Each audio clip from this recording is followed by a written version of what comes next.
What's up, Maniacs and Mage Crew? Well, you all are one and the same, but we're reacting to Miku Part 1. So let's check that out.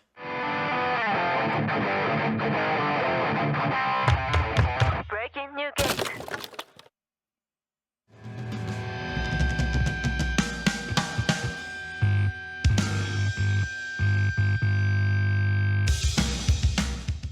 We are in Kumamoto, a city located in the prefecture with the same name on the island of Kyushu. This is where Kobato Miku was born, a few decades ago. Her parents were a remarried couple, and she has a half-brother who's 11 years older from her father's previous marriage. As you could imagine, she was a very active child, much to the dismay of her parents, who struggled to keep an eye on her, as she was the kind of child who snuck out of her house to play or run all around. She seems like she would be the one to do all that, especially her stage presence online. I've seen I forget what it's called. You guys will remind me in the comments, I know.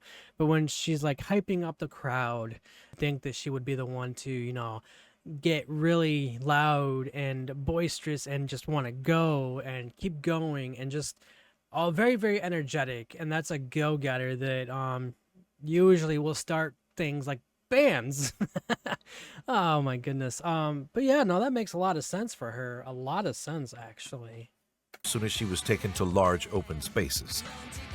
She loved to play with boys at games like Chanbara, which is basically sword fighting for kids, or catch insects in the summer, but those little trips... Sword fighting for kids, we used to play with sticks. Anything with sticks. Like, you could just play with sticks, pick up a stick, oh, this looks like a gun, or this looks like a sword, and we would just kind of whack each other with it. And it was fun. We didn't actually hit each other, but we used the sticks as swords and did action scenes, and it was very fun. So I can understand where she's coming from. Which is basically sword fighting for kids, or catch insects in the summer, but those little trips and games cost Miku a lot of bumps and bruises. Miku was introduced into music very early by her grandmother, who went to an enka karaoke class. When she was around 7 or 8, Miku fell in love with music and singing as she followed her grandmother to local public hall gatherings. At this time, Miku only knew enka, so that's all she sang. The first song she learned was Jindo Monogatari by Yoshimi Tendo.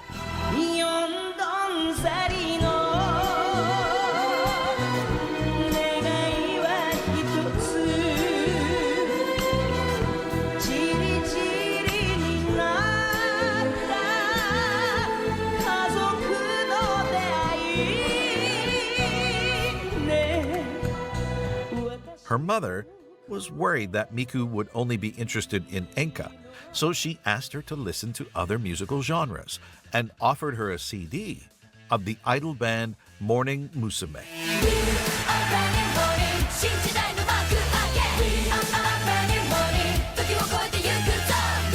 That actually makes sense, because then she could branch out into different types of music. Like, my mom listened to the 80s, the 70s, 80s, and 90s music, rap, rock, all of that, all the metal that you guys listen to as well, outside of Band-Maid. I'm assuming you guys do. I know Roger listens to Iron Maiden and a bunch of other stuff as well for the bands, but Mom also listened to those types of bands as well, but not just more of a groove, if they have a danceability, or kind of they sounded good to her or whatever, you know what I'm saying? So that makes a lot of sense, because I listened to all that and rap, and then I ventured off into EDM. So it's more so and metal and death metal and all that. So that makes sense to branch out more, and it became rock for her, which is great.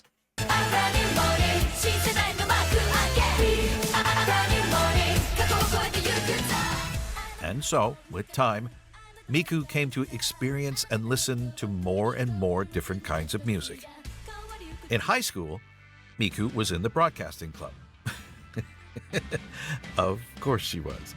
This is the club responsible for those announcements that you hear in the school from time to time, like morning or lunch break news. Back then, Miku's friends were really into bands and took her to live performances of smaller amateur groups covering popular songs. Miku was not that interested in the bands, but this experience made her look into more bands to listen to. During her research, she came across Tokyo Jihen, a Japanese rock band formed around the popular singer Sheena Ringo.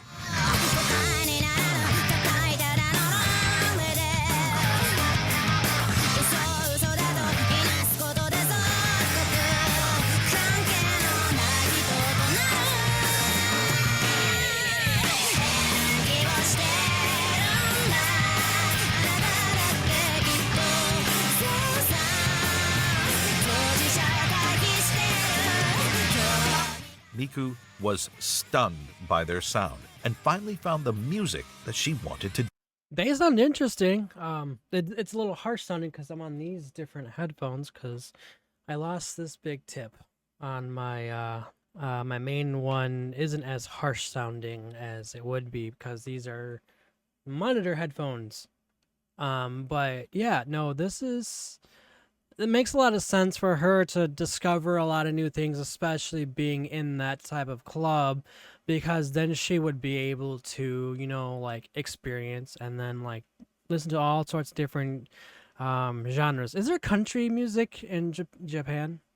I've never actually looked that up. I know there's J-pop and J-rock and J-metal, but I've never actually I've never actually took it upon myself to find out if there was any country music in Japan. I think there should be or would be, I would assume. I'm assuming there's a lot of, different types of music playing in Japan, just like it would be anywhere else. It was also during this time that Miku's parents got divorced, and her father totally disappeared from her life. From then on, she had to live with her grandmother. It was a hard time for her and her family, but she tried to find a proper high school and think about her future. No time to think about making music for a living, even though this idea was starting to grow in her mind. When she was at university, Miku missed a lot of classes because she was working part-time to earn enough money to participate in multiple auditions in Tokyo. The problem was, she never told her mother about all her travels to the big city. And the more Miku went to Tokyo, the more she wanted to live there.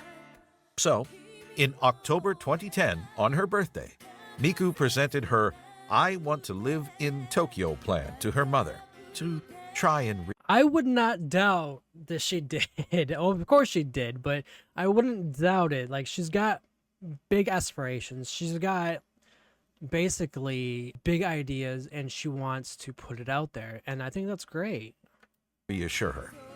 This plan was basically to find enough part-time work to pay for her life there, along with vocal training. Miku knew that living in a big city like Tokyo would cost a lot, so she took as many jobs as she could. At one point, she had 3 different jobs, leaving her with just a few hours of sleep per day. She was willing to do anything to realize her dream. One of her jobs was at a maid cafe in Kumamoto. Oh yeah, I think one of you guys said that before in the comments. When I first started reacting to Band-Maid, she was like in the maid cafe, and then that's where she got the idea, and then Band-Maid came. Oh my goodness, that's pretty cool. This is the kind of job that fit her perfectly, as she was very interested in customer service, loved to talk to people, and loved the idea. Yeah, she's a huge extrovert. You can tell. Very interested in customer service, loved to talk to people, and loved the idea of wearing a cute outfit at work. This particular maid cafe only lasted 6 months, until December 31st, 2010. It's hard for this kind of business to last in local cities like Kumamoto because of the lack of new customers daily. With nothing holding her back in Kumamoto and enough money from all her hard work, Miku quit university and moved to Tokyo to start a new life pursuing her dream of becoming a singer.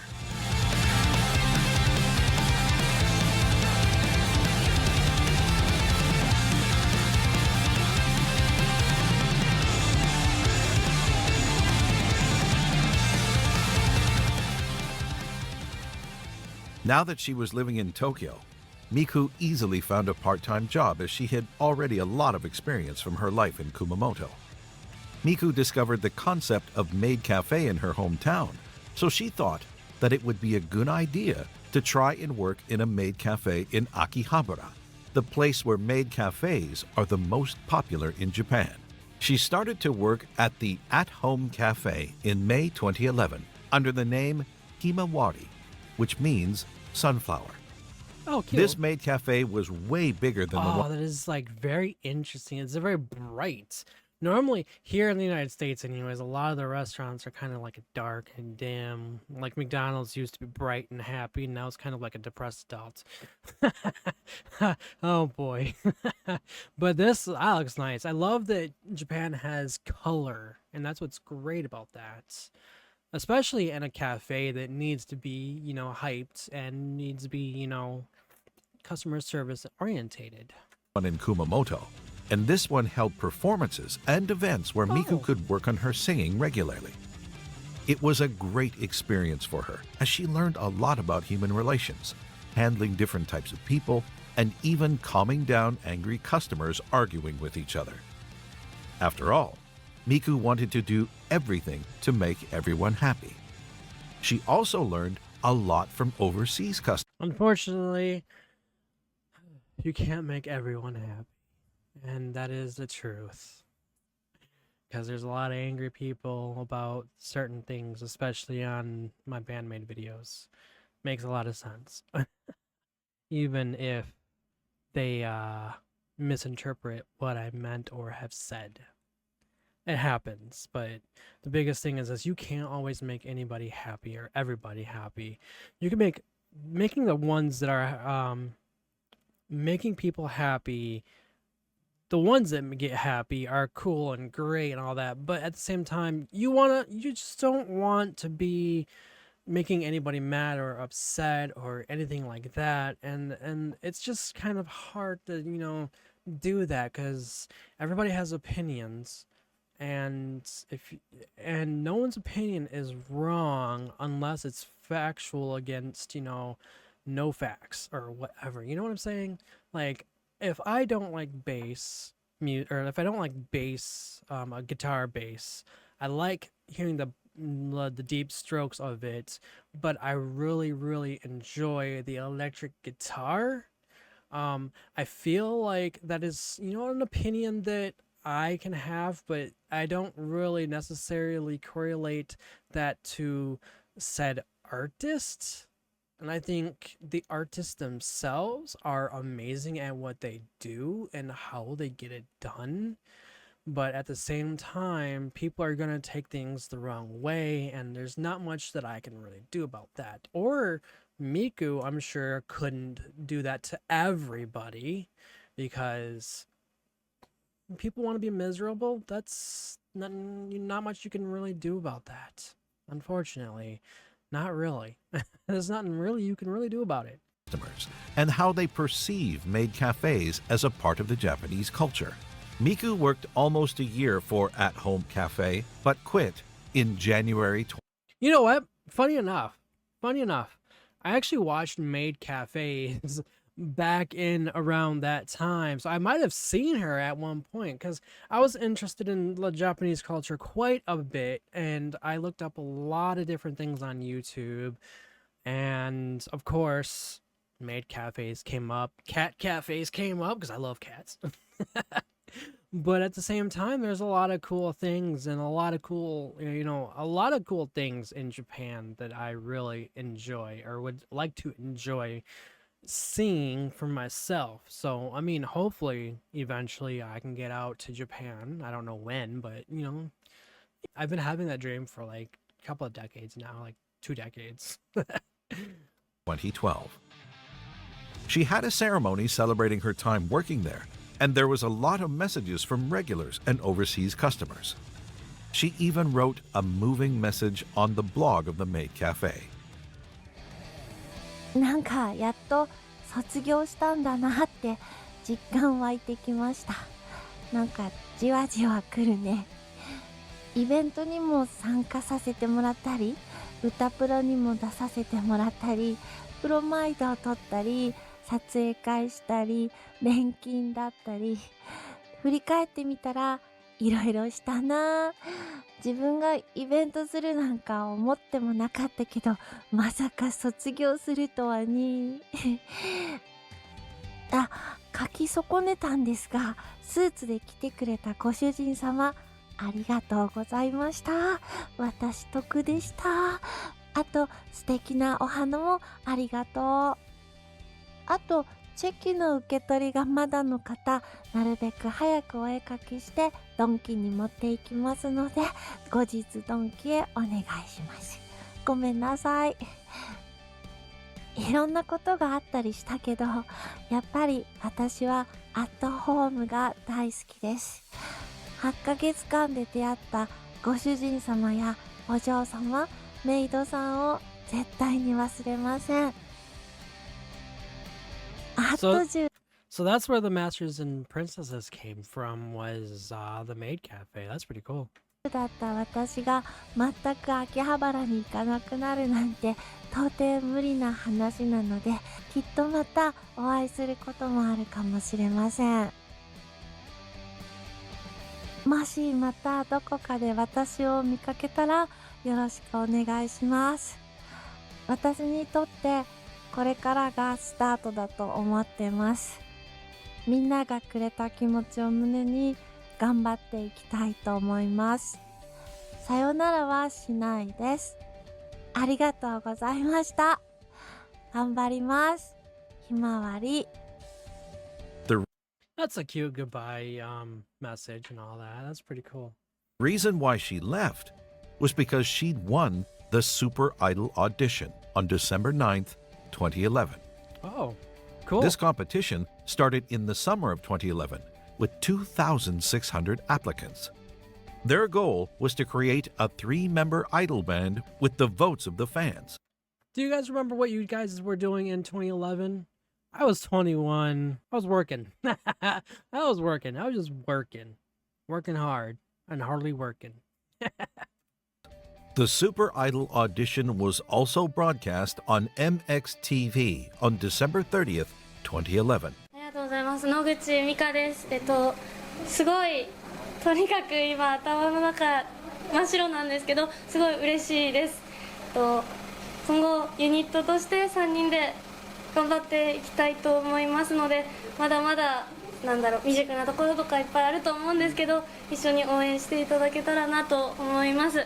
私は熊本から出てきたんですけど、すごい親にもいい報告ができて、アルバイト先のこのメイドさんをしてるんですけど、常連さんも見に来てくれていい報告ができることがすごく嬉しいです。これから頑張っていきます。ありがとうございました。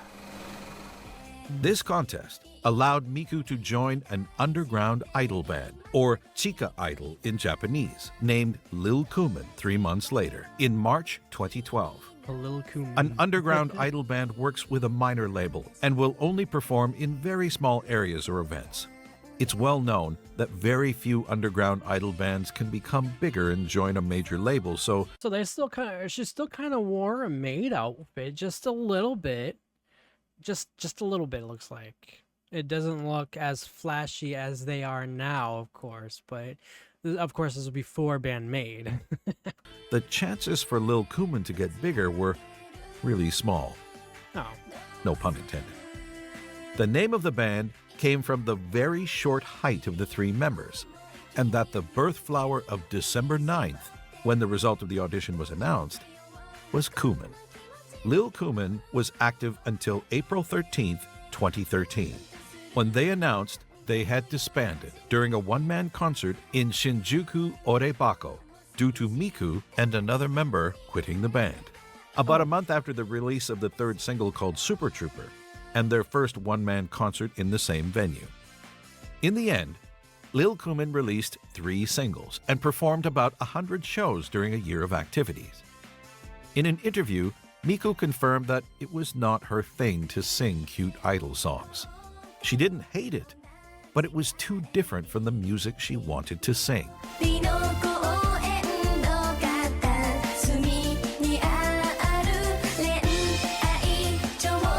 She still sounds pretty good though in the idol music.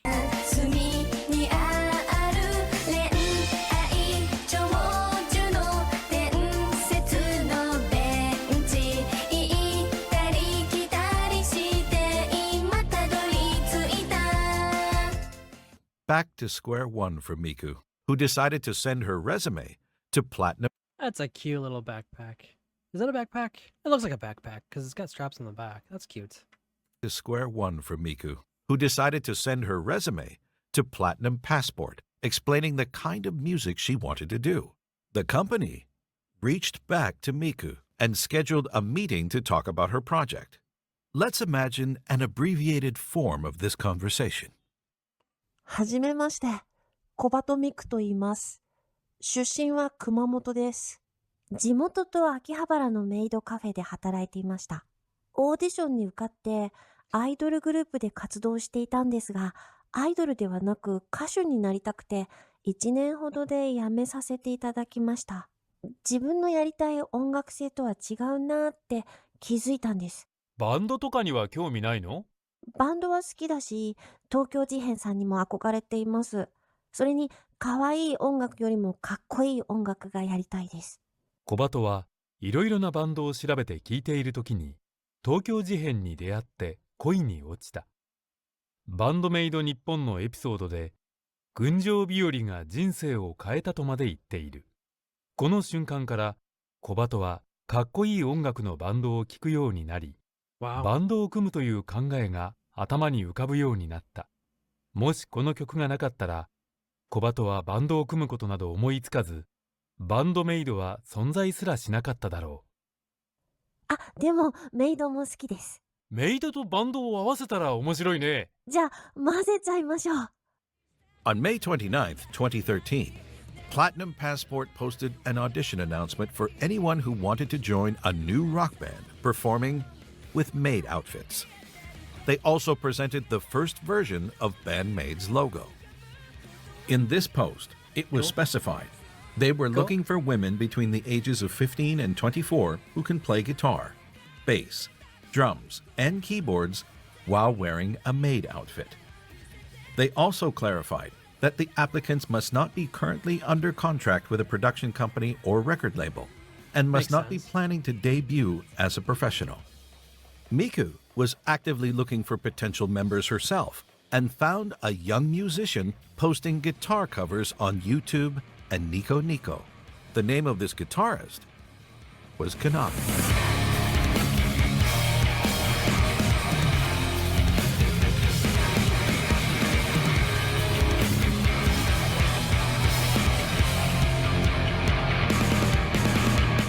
Miku contacted Konami through the talent agency to present her project. Konami was pretty excited to join Band-Maid, and the maid outfit was definitely not an issue for her. The next one was Akane on drums.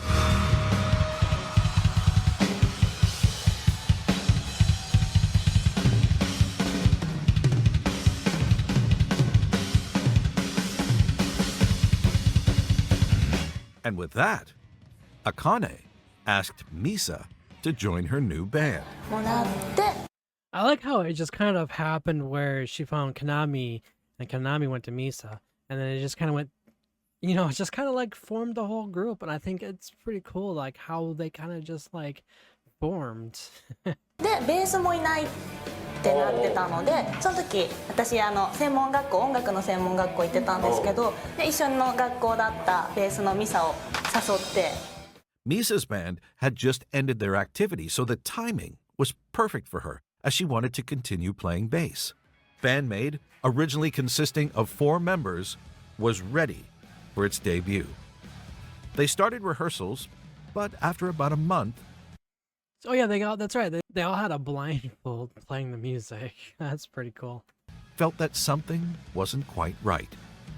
Miku's voice alone didn't fit with this kind of music, and she didn't want to relive what happened with Lil Cumin. So the idea of bringing in another vocalist to contrast with Miku Though Miku does sound, her vocals are amazing, but she definitely does sound a bit better acoustically than she does with that. And that's why I'm glad that they brought in Psyche, because that really completed everything about it. So Miku is amazing at vocals, but I've heard her sing and it works, I think, because I'm mostly hearing Psyche most of the time. If you guys have any music that actually has Miku singing aside from the acoustics, let me know in the comments because I want to check those out at later dates. Miku's voice was raised. A new audition was conducted, inviting everyone managed by the agency who could fit with this project. Band-Maid members and management found the profile of a recently scouted young singer to whom they proposed to audition. She was a model, dancer, singer who came to Tokyo to realize her dream of becoming a professional singer. And her name was Psyche.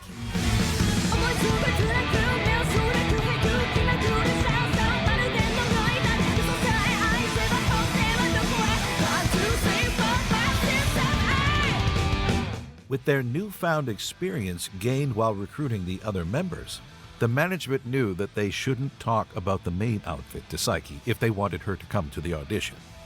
So, they didn't. どう思ったメイドの格好でみたいなのは。メイドですって言われなくて、言わなかったんです今までのこの反応を見てクルッコは学習したみたいで、なるほどなるほど。さいちゃんには言わないで誘おうと思って可愛い服なんだけどって言われて、ちょっと可愛い服でかっこいい曲のバンドをやるんだけど曲だけ Oh yeah, it's cute clothes, but it's not. We're not gonna tell you it's maid clothes. Oh my goodness.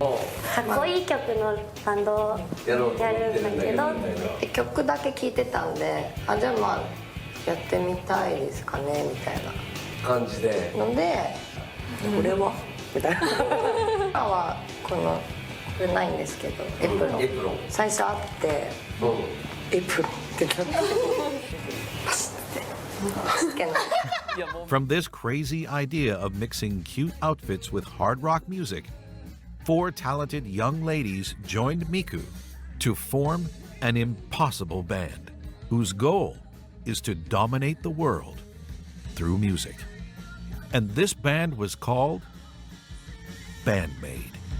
The thing is, I don't remember from Psyche's video if they introduced it as Band-Maid, but introduced the factor of Band-Maid and maid clothes, cute clothes. Like they were to bring Psyche in, but they never told her it was maid clothes. But did she know the band name first, or did she just say, yeah, I'll come in?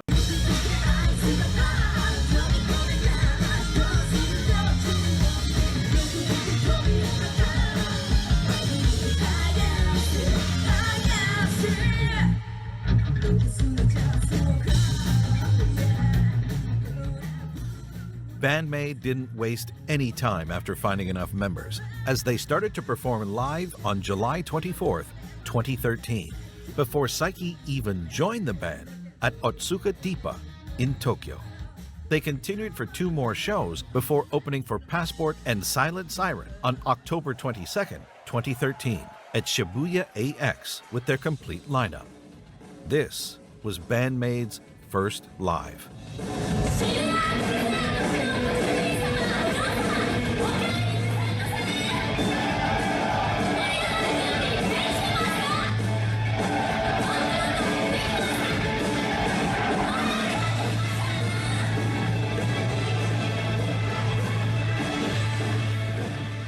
This venue could hold 1,500 people, so it was a great opportunity for our newly formed band.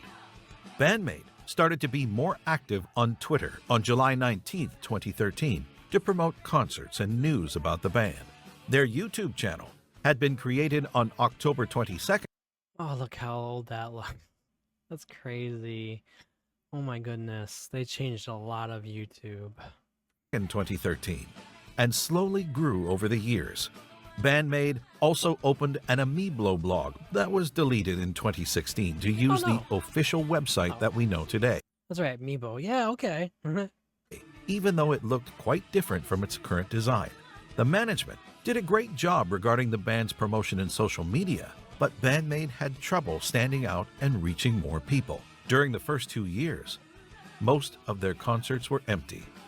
They struggled to build their own fan base, and the future of the band Makes sense because the whole thing about that is trying to emerge in a saturated thing. It's kind of hard. Was very uncertain. Band-Maid tried to participate in Battle of the Bands with some other idol bands, but very few people from the audience were actually there for them. So they tried everything to expand their fan base. They promoted their merch every time they could. They took photos and thanked fans for coming to see them. Miku worked in a noodle cafe in Akihabara until 2016, and she also sold tickets by hand. The Noodle Cafe was a service operated by Platinum Passport, where you buy a cup of noodles and you can choose which idol will pour hot water into the cup. Then you will have around 3 minutes to talk with her until the noodles are ready. Until the Interesting. first one-man show in Shibuya Milky Way, Misa was very unsure about her future in Band-Maid and talked to the management about quitting. And for this particular concert, the management booked a venue and asked the members to invite at least 100 people. In the end, they managed to get around 50 of their friends and acquaintances in the front row.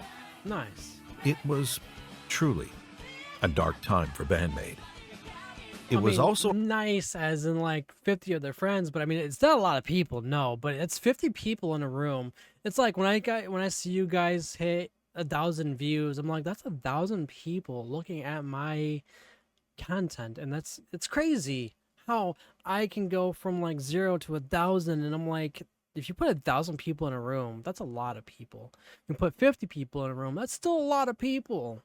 Not great for a band, not great in general succession, and there's a lot of struggles. I've been doing this for 10 years, and I'm finally seeing a lot of progress because Band-Maid and Voice Play and all of them, and I have to thank you all, for doing that, because, or sticking around, subscribing, and sharing, and all of that, because it's definitely appreciated. around that time that they released the MV of Thrill from their first single, Ai to Jonetsu no Matedoru. Breaking new gate.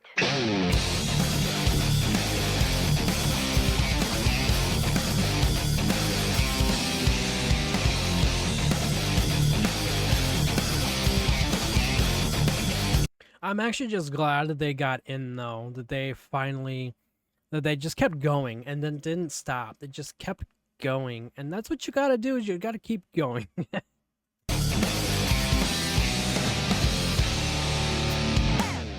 The song, released in November 2014, was different from what they usually do, and even very different from the main song of this single.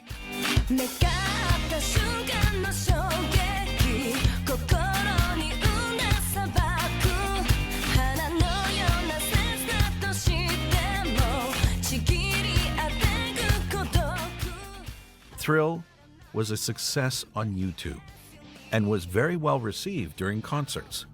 A few months later, on April 5th, 2015, Thrill was uploaded on a Facebook page called J-Rock Radio. This page introduced music from Japan like Visual Kei or metal bands to people from overseas, and the video gathered more than 1 million views in 4 days. In comparison, it took 17 days for the music video of Unleashed to hit 1 million views, and that was the fastest any Band-Maid video grew. Damn. The response of Band-Maid's social media from overseas fans was huge. Yeah, Americans really love the Japanese music, anime, etc. It wasn't time, I would assume, like, not a lot of people. I mean, there was, animation domination and all that, and then there was a lot of the anime stuff. But at the same time, I mean, the biggest thing is not a lot of people were into anime in the Western culture a lot until later. I mean, there's Yu-Gi-Oh!, Dragon Ball Z, and all of that, but and then like Inuyasha of Adult Swim, and I think that's around the time that Adult Swim kind of flourished with anime as well. So I think the biggest thing, though, is a lot of people, and otaku, of course. Otaku became a big thing. I'm pretty sure. So huge that they were afraid that their Twitter account had been hacked. They also opened their Facebook page on April 9th, 2015, following the success of Thrill. It literally saved Band-Maid, as they later learned that management was about to end their contract and that this single was going to be their last. It was also the shock Band-Maid needed to find their own path and start their world domination. From this moment, the band committed to make harder songs, and 1.5 years later, they played their first concert overseas in Mexico.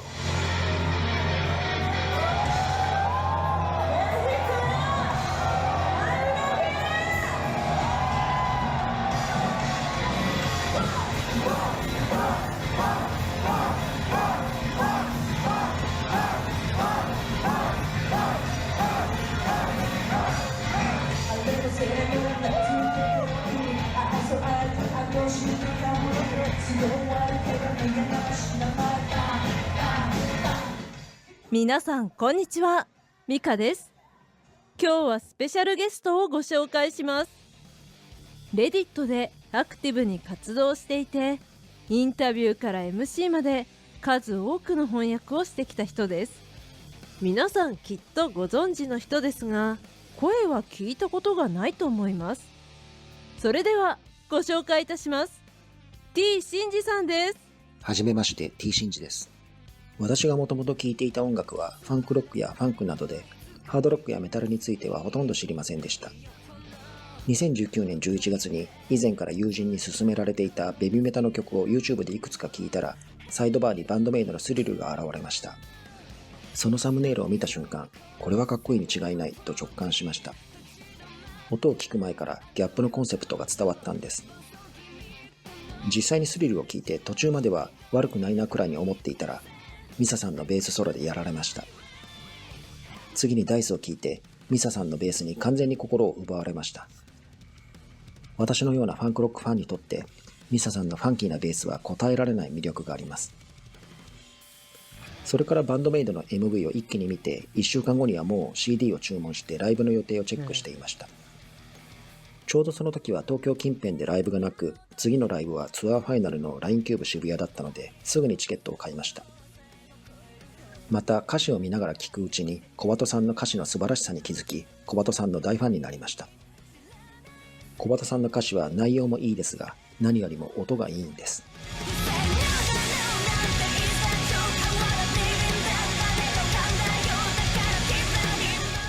日本の曲では英語がよく使われますが、同じメロディーに英語と日本語を当てるのはかなり珍しいです。そして日本語で母音を落として変音節を作るテクニックが素晴らしいです。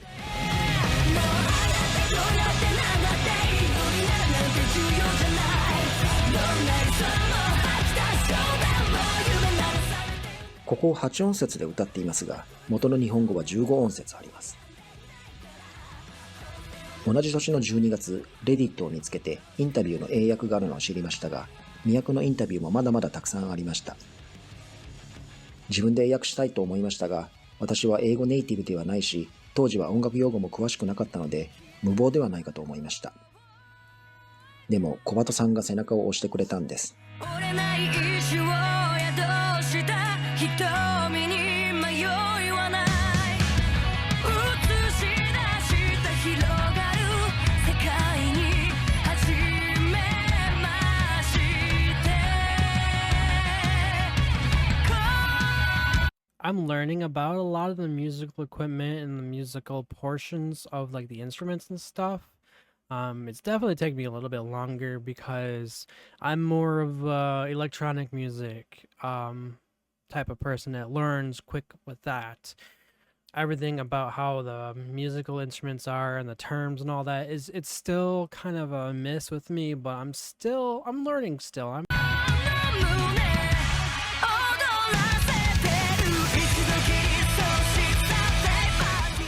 もし小鳩さんが私の立場だったら、やれることをやるだろう、自分の想像さえ超えていくだろうと思ったんです。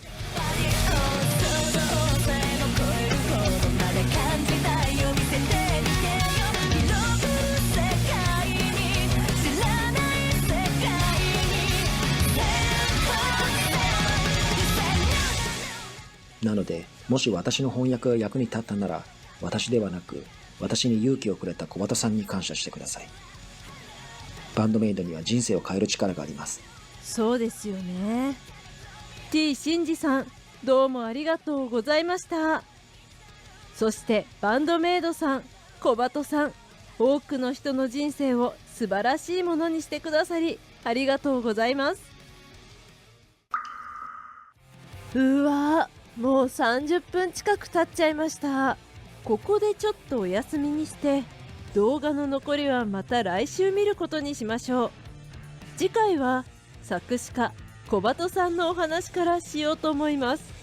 ではまた次回、バイバイ。今愛を見つけた愛を置いてかないで、夢の中会いたくても会いに行けない、時はただ過ぎてゆく、会えない夜を越えて無意味に染めた思い出が突然ふっと蘇るの、心は奪われて、心は奪われたまま。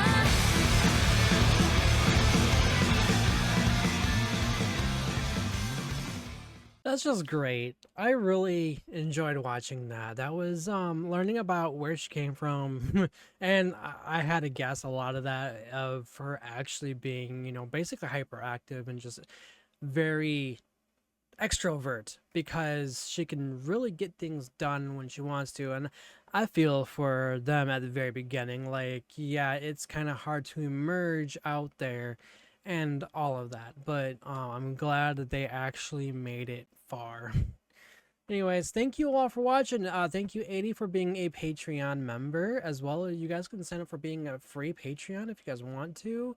I have a coffee link in the description below as well as my Patreon if you guys want to join there. Thank you all for watching, and I will see you all in part 2. Bye, everybody.